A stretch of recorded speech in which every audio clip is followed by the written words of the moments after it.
जब बहू ने खा ली हंसने वाली दवा। किशनगढ़ गांव में कीर्ति अपने बेटे दिवाकर और बहू अंशु के साथ रहा करती थी। तीनों बहुत ही हंसी खुशी अपना जीवन व्यतीत कर रहे होते हैं। अरे बहू, आज खाना मैं बना देती हूँ। नहीं माँ जी, आप क्यों तकलीफ कर रही हैं? आप आराम कीजिए, खाना मैं ही बनाऊंगी। कितनी अच्छी बहू मिली है मुझे, भगवान ऐसी बहू सबको दे। सब कुछ ठीक चल रहा होता है कि एक दिन गलती से अंशु हंसने वाली दवा खा लेती है। बस उस दिन से सब कुछ बदल जाता है। अरे बहू, मेरे घुटनों में बहुत दर्द हो रहा है, जरा बाम तो दे दे। अरे बाम लगा कर क्या करोगी माँ जी? मैं पाँव दबा देती हूँ। अरे एक तो मुझे पाँव दर्द हो रहा है, ऊपर से तुम हंस रही हो। आई एम सॉरी माँ जी। अरे फिर से हंस रही है, जा तू मेरे कमरे से, मुझे तुझसे बात नहीं करनी। हे भगवान, ये क्या हो गया? अब माँ जी क्या सोचेगी? 2 दिन बाद कीर्ति घर में किटी पार्टी रखती है। उसकी सभी सहेलियां घर आने वाली होती हैं। अरे बहू, मेरी कुछ सहेलियां आज दोपहर को घर आने वाली है। आज कुछ खाने में अच्छा सा बनाना। सहेलियां? क्यों? मेरी सहेलियां नहीं हो सकती क्या? तुम फिर से हंस रही हो? नहीं माँ जी, मैं हंस नहीं रही हूँ। अरे फिर से हंस रही हो और बोल रही हो कि हंस नहीं रही। नहीं माँ जी, मैं तो तुम जाओ मेरे सामने से और किचन का काम कर लो, जाओ। दोपहर को कीर्ति की सभी दोस्त खाने पर आ जाती हैं। अरे वाह, घर तो बहुत सुंदर सजाया है कीर्ति। अरे मैंने कहा, ये सब तो मेरी बहू का कमाल है। अरे वाह, बड़ी गुनी है तुम्हारी बहू तो। हाँ हाँ, खाना भी अच्छा बनाया है। हाँ, बहुत ही गुनी है। तो हमको नहीं मिलवाओगी क्या, या छुपा कर रखोगी अपनी हीरे जैसी बहू को? अरे नहीं नहीं, अभी बुलाती हूँ। अंशु, ओ अंशु, बहू रानी। अंशु बाहर आती है। जी माँ जी। बहू, ये सब मेरी सहेलियां हैं, मिलो सबसे। नमस्ते आंटी।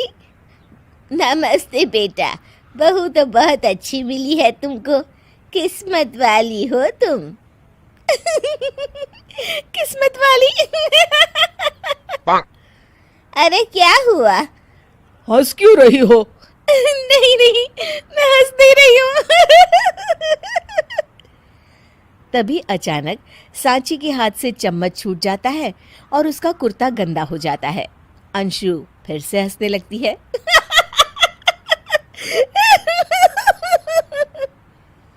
इधर सब सहेलियां गुस्सा होकर चली जाती हैं। कीर्ति भी नाराज होकर अपने कमरे में चली जाती है। हे भगवान, ये मैंने क्या कर डाला? इस तरह से तो माँ जी और उनकी सहेलियां नाराज हो गई। अगले दिन, बहू, ओ बहू, किधर हो? जी माँ जी। जल्दी से मेरे साथ चलो, पड़ोस वाले शर्मा जी की हार्ट अटैक से मौत हो गई है, उनके घर बैठक के लिए जाना है। अंशु तैयार होकर आ जाती है। थोड़ी देर में दोनों शर्मा जी के घर पहुंच जाती हैं।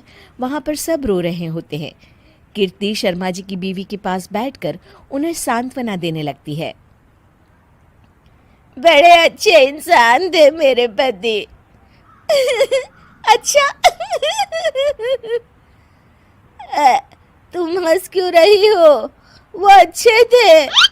हाँ हाँ, बहुत अच्छे थे अंकल। अरे अंशु, हंस मत। माँ जी, मैं हंस नहीं रही। मैं तो आंटी जी को बस दिलासा दे रही थी।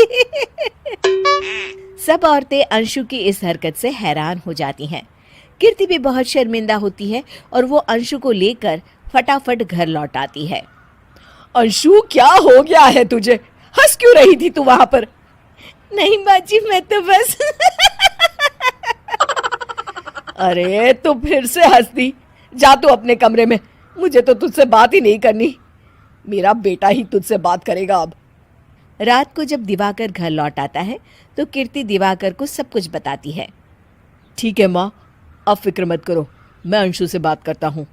दिवाकर अपने कमरे में जाता है। जी आ गए आप कैसे हैं? मैं तो ठीक हूँ, बस सर में हल्का दर्द है। सर में दर्द अरे इसमें हंसने की क्या बात है? नहीं, मैं हंस नहीं रही हूँ मुझे तो फिक्र हो रही है आपकी एक तो मेरे सर में दर्द है, ऊपर से तुम हंस रही हो।